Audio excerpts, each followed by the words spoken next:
आंखों में आंखें डालकर तू छीन सकता है जिंदगी, चल छीन ले। तुझ में है जो वो नहीं है और में, इस बात पर है अजनबी, कर यकीन ले। जो है नहीं तू उसी को सच है मानता, तू उसको ही खुद से बड़ा है जानता। तू नहीं किसी और से, तू खुद से ही भयभीत है। चल अपने डर को तू डरा से डर के आगे जीत है।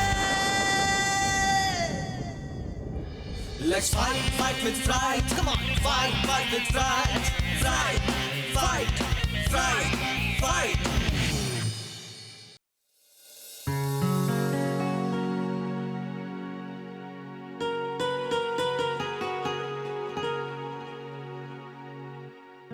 क्यों?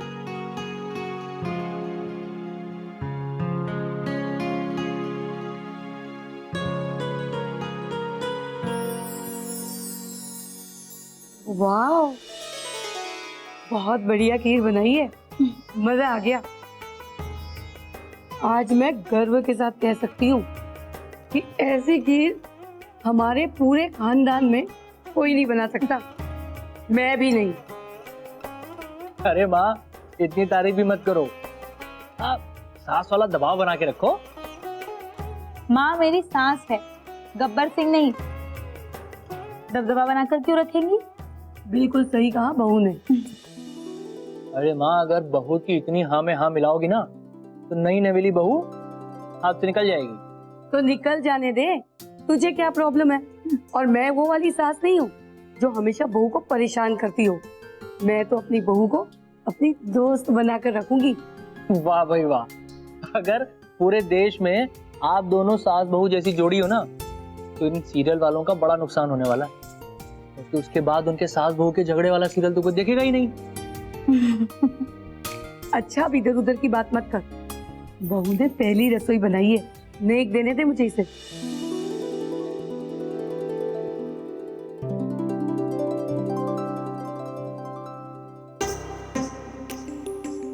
ये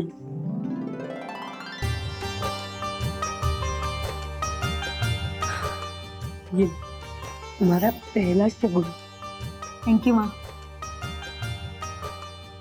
अरे बाप रे, एक कटोरी खीर के लिए तूने एक सोने की अंगूठी और 2100 रुपए दे दिए।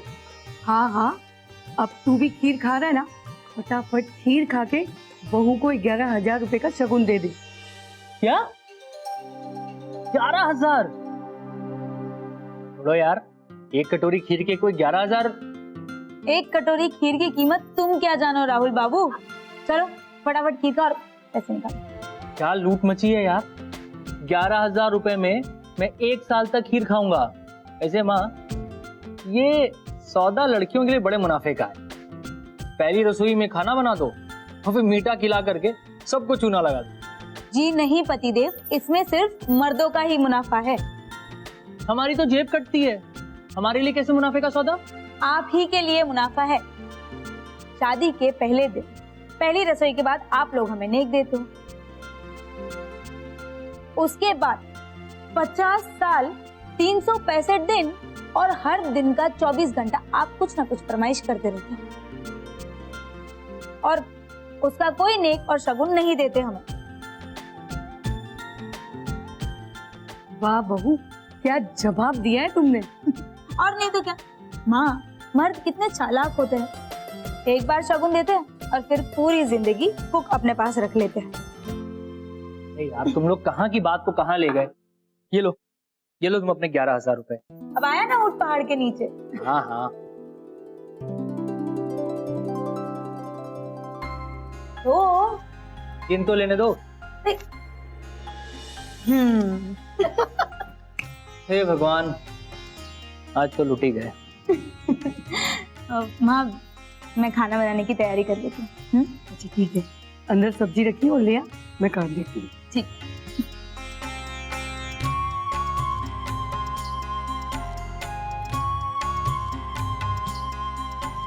लीजिए माँ।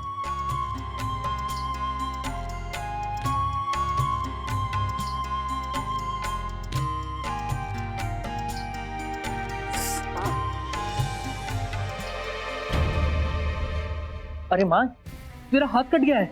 मेरा फोन, मैं डॉक्टर को फोन करता हूँ। अरे अस्मिता, जल्दी फर्स्ट एड बॉक्स लेके आओ यार, माँ का हाथ कट गया है। अरे कुछ नहीं हुआ है, पागल हो गया है तू। देख कहीं कुछ लगी है क्या? खून भी नहीं आया। तेरी तो आदत है तिल का ताड़ बना दी। अरे माँ, चाकू से कटा है, सेप्टिक हो सकता है, और अगर पस भर गया ना तो घाव पक सकता है। माँ मैं पहले बता रहा हूँ। कुछ नहीं होगा। तो सुननी नहीं किसी को, जो मन में आए वो करो, और जब पक जाएगा ना तब समझ में आएगा। ऐसी छोटी छोटी लापरवाही लोगों को भारी पड़ जाती है, ध्यान रखना। ये लड़का ना कभी नहीं सुधरेगा।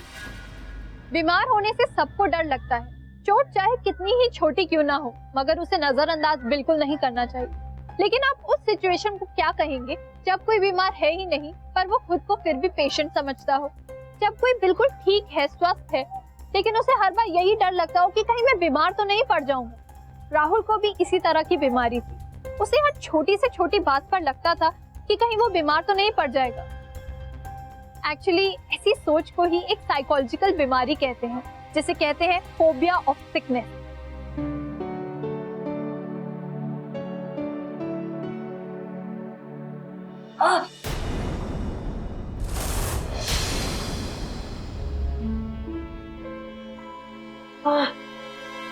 अस्मिता, अस्मिता, अरे अस्मिता जल्दी आओ यार, मेरा चेहरा कट गया है। कहाँ दिखाओ? अरे कहाँ राहुल? अरे यहाँ देखो, चेहरा कट गया है मेरा।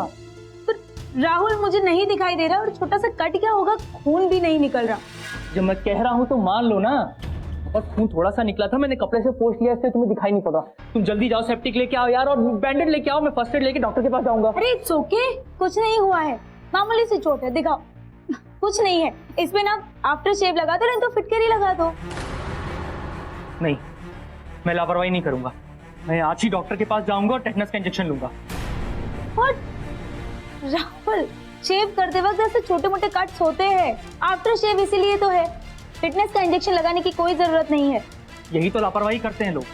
टेटनस का इंजेक्शन नहीं लिया तो इन्फेक्शन हो जाएगा। पापा के साथ क्या हुआ था?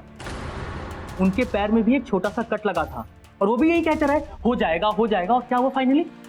गैंग्रीन, और ऑपरेशन कराना पड़ा। राहुल, तुम्हारी चोट और पापा की चोट में बहुत बड़ा फर्क है।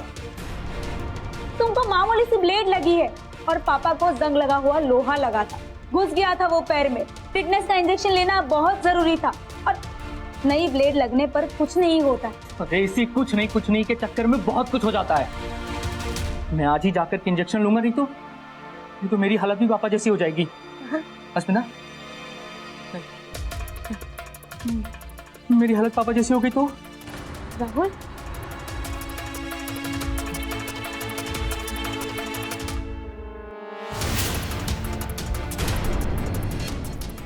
राहुल,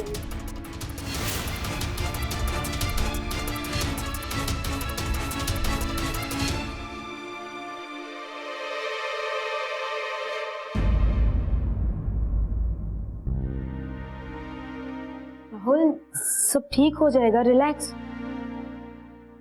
ठीक है, तुम कह रहे हो ना, हम डॉक्टर के पास जाएंगे, लेकिन फिजिशियन के पास नहीं, साइकियाट्रिस्ट के पास। साइकियाट्रिस्ट के पास? हाँ, क्योंकि तुम्हारी स्किन को इलाज की जरूरत नहीं है, तुम्हारे मन को इलाज की जरूरत है। ठीक है यार, किसी भी डॉक्टर के पास ले चलो, लेकिन ले चलो मुझे डॉक्टर के पास। बोलिए मिस्टर राहुल, किस चीज से प्रॉब्लम होती है? हर चीज से प्रॉब्लम है डॉक्टर, हर चीज से। मुझे किसी को थोड़ी सी खरोच लग जाए तो ऐसा लगता है सेप्टिक हो जाएगा, कोई थोड़ा सा खांस दे तो ऐसा लगता है टीबी हो जाएगा, किसी को थोड़ा सा बुखार हो जाए तो ऐसा लगता है कि उसको टाइफाइड हो जाएगा, और किसी के सर में थोड़ा सा सर दर्द होता है ना तो ऐसा लगता है कि उसको माइग्रेन की प्रॉब्लम हो जाएगी। समझ गया, तुम्हारी सिचुएशन पूरी तरह से समझ गया हूं मैं। तुम्हें नहीं लगता कि तुम हर एक बात को जरूरत से ज्यादा सोचते हो, या तुम छोटी सी छोटी बात को अपने जहन में बहुत बड़ा बना लेते हो? हाँ, लेकिन उसकी एक वजह है डॉक्टर। भाई वही वजह तो मुझे जाननी। डॉक्टर, तकरीबन 7 साल पहले की बात, मेरे पापा को लोहे से चोट लगी जिसकी वजह से उन्हें सेप्टिक हो गया और इन्फेक्शन बहुत ज्यादा होने की वजह से उनको ऑपरेशन कराना पड़ा और वो हॉस्पिटल में एडमिट थे। और उसी दौरान माँ को भी हॉस्पिटल में एडमिट होना पड़ा क्योंकि उनको यूरिन इन्फेक्शन हो गया था। मैं अकेला दोनों लोग की हॉस्पिटल में देखभाल करता था और छोटी घर संभालती थी। मम्मी पापा के लिए परहेज वाला खाना बनाती थी, पतली खिचड़ी, दाल का पानी, ये सब कुछ मेरी छोटी बहन ही बनाती थी। एक दिन मेरी छोटी बहन ने रात का बचा हुआ खाना खा लिया जो कि शायद फ्रिज में नहीं रखने की वजह से खराब हो गया था और उस बचे हुए खाने को खाने की वजह से छोटी को फूड पॉइजनिंग हो गई और उसे भी हॉस्पिटल में एडमिट होना पड़ा। डॉक्टर, इसी तरह पूरे 22 दिन तक मैं अपने घर के तीनों पेशेंट की देखभाल करता रहा। वो हॉस्पिटल की स्मेल मेरे अंदर तक बस गई थी। खैर, एक एक करके तीनों ठीक भी हो गए और डिस्चार्ज भी हो गए, लेकिन तभी से मुझे हर बात पर बीमार पड़ जाने का खतरा दिखने लगा और डर सताने लगा। जो हुआ वो बहुत बुरा हुआ। उस हादसे की वजह से तुम्हारी सोच बदल गई मिस्टर राहुल। जैसे दूध का जला छाछ भी फूक फूक कर पीता है, वैसे ही तुम हमेशा बीमार हो जाने के डर से डरे रहते हो। और इस बीमारी का सिर्फ एक ही इलाज, बीमार ना होने का विश्वास और हमेशा स्वस्थ रहने का विश्वास। मैं डॉक्टर इस विश्वास पे विश्वास करने की पूरी कोशिश करूंगा। गुड। और इस कोशिश में मैं आपकी मदद करूंगी। That's great. मुझे जिस बात का डाउट था वो डॉक्टर से मिलने के बाद यकीन में बदल गया। डॉक्टर ने मुझे कहा कि राहुल की बीमारी फिजिकल नहीं, मेंटल है। यानी कि राहुल का सोचने का तरीका, उनकी थिंकिंग पैटर्न बीमार है। हमें उसे बदलना होगा, एक्चुअली ठीक करवाना होगा राहुल से, क्योंकि फोबिया पेशेंट में उसकी सोच ही उसकी दवा होती है। और उसे ठीक करवाने के लिए मैंने एक प्लान बनाया। हाँ, आज हमको एक्टिंग करनी है, ठीक है?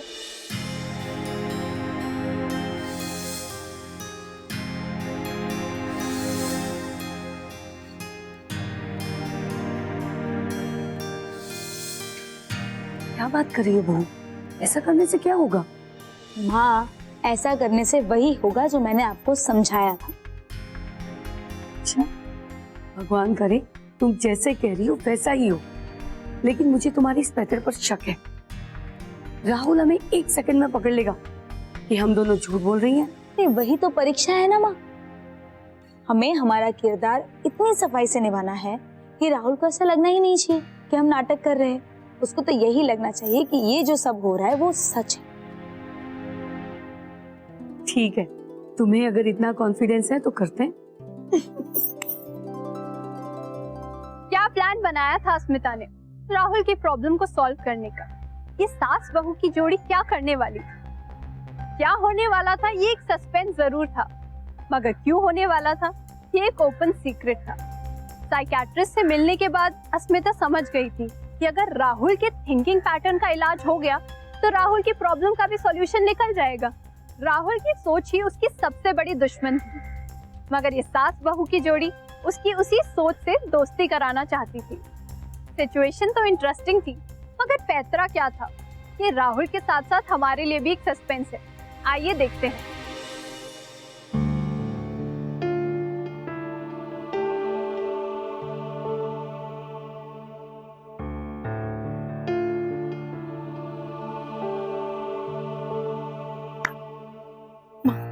माँ वो आ गए। आपको याद है ना क्या करना है? टीवी का जितना भी एक्सपीरियंस है वो सब आज इस्तेमाल कर देना है। सही कह रही हो बहू, मैं आज वो करने जा रही हूँ जो मैंने पहले कभी नहीं किया, इसलिए तुम्हें भी बेस्ट ऑफ लक और मुझे भी बेस्ट ऑफ लक। आपने चैनल क्यों चेंज की? मुझे लगा तुम नहीं देखोगी इसीलिए बदल दिया। झूठ बोल रही है आप। आपने मुझे पानी लेने भेजा, ताकि आप चैनल चेंज कर सके और अपनी फेवरेट सीरियल देखे। तो इसमें बुराई क्या है? मेरा घर है, मेरा टीवी है, मुझे जो देखना होगा मैं देखूंगी। अच्छा, मतलब आप ये जताना चाहती है कि इस घर में सिर्फ आपका हक है, मेरा तो हक है ही नहीं। अच्छा, तो इसमें जताने वाली क्या बात है? ये सच बात है कि इस घर पर तुमसे कहीं ज्यादा मेरा हक है। अच्छा, आपके दिल की बात आपके जुबान पर आ ही गई। हाँ, तो कौन सा गलत कर दिया मैंने? अरे आप दोनों क्या कर रहे हैं ये? अरे आप दोनों तो बेस्ट फ्रेंड है ना। स्मिता, तुम शांत हो जाओ। तुम चुप रहो, अपनी माँ को समझाओ। ये मुझे क्या समझेगा? ये मेरा बेटा है, मेरी ही साइड लेगा। आपकी क्यों साइड लेगा? पति है मेरा, इसके लिए मैं अपना घर बार सब छोड़ के आई हूँ। ये मेरी साइड लेगा। बेटा बोल, तू किसकी साइड लेगा? बोलो, किसकी साइड लोगे? अरे मैं आप दोनों की साइड पे हूँ। नहीं, हम दोनों अलग अलग साइड में हैं। और अगर तू बहू की साइड है तो बता दे मुझे, मैं चली जाती हूँ किसी वृद्धाश्रम में। अरे माँ, कैसी बात कर रही हो? अच्छा, मैं आप ही की साइड में हूँ। अच्छा जी, आप माँ की साइड पे, मेरी साइड पे नहीं, ठीक है ना? फिर यहाँ मेरा रहने का क्या फायदा? चली जाती हूँ मैं अपने मायके। हटो यहाँ से। हाँ तो जाओ ना, किसे पड़ी है तुम्हारी? अरे क्या बवाल मचा के रखा हुआ है? एक टीवी चैनल को चेंज करने के लिए इतना बड़ा बवाल। पता नहीं एक जरा सी बात को कहां से कहां लेके चले गए। अरे बेवजह में तिल का ताड़ बना दिया आप लोगों ने। अरे ये क्या? आप लोग हंस रहे हो? बहू, अब जाकर इसके मुंह से सही बात निकली है। ये जो ज्ञान दूसरों को बांटता है ना, वो खुद नहीं समझता। कौन सी बात, कौन सा ज्ञान? तो अभी जो आप लोग झगड़ा कर रहे थे वो नाटक था? और नहीं तो क्या। हम आपको ये बता रहे थे, आप हमारे साथ रोज दिन में 5-6 बार यही करते हैं, तिल का ताड़ बना देते हैं। बस हमने आज ये नाटक इसीलिए किया ताकि आपको पता चले कि आप हमारे साथ क्या करते हैं। मैं तिल का ताड़ बनाता हूँ? क्या मतलब? अरे व्हाट, क्या मतलब? किसी को छींक भी आ गई ना तो आप तिल का ताड़ बना के उस छींक को जुकाम और जुकाम से न्यूमोनिया तक लेकर जाते हो। और शेव करते वक्त जरा सा भी कट जाए तो इन्फेक्शन, और इन्फेक्शन से आप टिटनेस तक पहुंच जाते हो, है कि नहीं? मतलब असली तिल का ताड़ तो आप बना। बेटा, वो तो सिर्फ एक संयोग था कि हम एक के बाद एक बीमार पड़ते गए और तुम्हें 3 साल तक हॉस्पिटल के चक्कर काटने पड़े। लेकिन एक बार अगर ऐसा हो गया तो हर बार ऐसा ही होगा, ऐसा कुछ जरूरी तो नहीं। Rahul, precaution is always better than cure. आप प्रिकॉशन लेते हो, ये अच्छी बात है, पर पैनिक मत हो जाओ। सतर्क रहना और डरना, उन दोनों में बहुत फर्क होता है। आप ये बात को नहीं समझेंगे तो आप तिल का ताड़ बनाते ही रहेंगे, नहीं मम्मी जी? सही कहा। अच्छा ठीक है, चलिए मैं ट्राई करूंगा। थैंक यू वेरी मच मुझे ये एहसास दिलाने के लिए। बाकी मानना पड़ेगा। हाँ माँ, क्या एक्टिंग करती हो? दबंग सास बनने की एक्टिंग करने के चक्कर में आप तो सच में दबंग सास बन गई। मुझे पता था कि आप एक्टिंग कर रही हो, लेकिन थोड़ी देर के लिए तो मैं खुद डर गई। कमाल की एक्टिंग करती हो। बस बहू, ललिता पवार जी को याद कर लिया, मजा आ गया। बेटे को समझाना भी हो गया और आगे से हम दोनों के बीच में कभी ऐसा झगड़ा ना हो, इसलिए झूठ मूठ का झगड़ा करके भी देख लिया।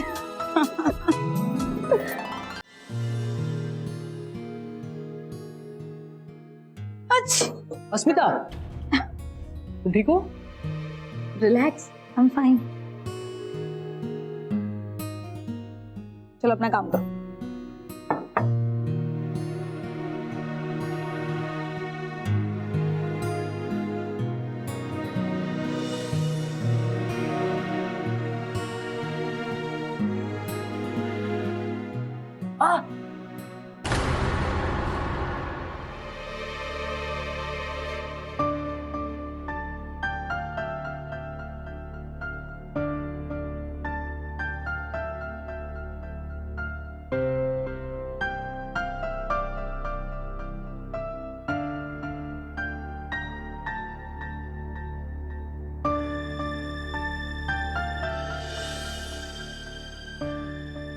अरे क्या हो गया माँ?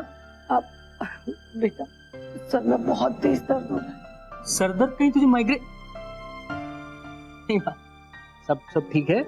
मैं तेरे लिए गर्मा गर्म चाय बना के लाता हूँ, ठीक? हाँ, बना लिया। माँ, पर दिख रहा है। हाँ। और मेरा बेटा राहुल टेस्ट में पास हो गया। मैं सब सुन रहा हूँ। सुन रहा है तो एक कड़क चाय बना कर लेके आ। हाँ, और सिर्फ माँ के लिए नहीं, अपनी बीवी के लिए भी लाना। जो हुकुम मालकिन जी। आज के इस एपिसोड में हमने जाना कि सबसे बड़ी बीमारी है ये सोच कि मैं बीमार पड़ जाऊंगा या पड़ जाऊं। राहुल की भी यही बीमारी थी। उसे लगता था कि वो बीमार पड़ जाएगा और वो बीमार पड़ भी जाता था, क्योंकि लॉ ऑफ अट्रैक्शन की वजह से उसने अपनी सोच की वजह से खुद को बीमार कर लिया था। इसकी वजह थी उसकी नेगेटिव सोचने की आदत। बीमारी कैसी भी हो, उसका सबसे पहला इलाज है एक पॉजिटिव सोच। राहुल को फियर ऑफ सिकनेस का फोबिया था और इस डर को उसने जीता अपनी पॉजिटिव सोच और अपनी फैमिली की मेहनत। डर को जीतने मत दीजिए, डर से लड़िए। डर कैसा भी हो उससे लड़ा जा सकता है, और इस डर से कैसे डरते हैं ये दिखाते हैं हम फ्राइट फाइट में। तो नेक्स्ट एपिसोड में नेक्स्ट फोबिया की एक और लड़ाई के साथ हाजिर होंगी मैं। तब तक के लिए stay happy, stay healthy and stay fearless. In fact, he started using a fork to have his chapatis. He used to pray in front of the idol every day before going to work. And he had to stand at the exact same position, right in front of the idol, or else he wouldn't pray.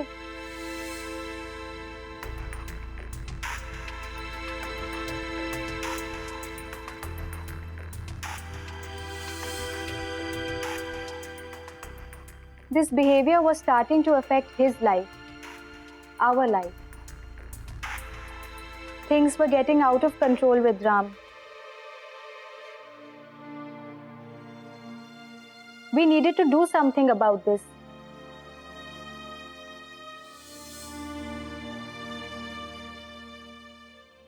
I told him clearly that the problem was in his mind. He agreed to meet a psychiatrist.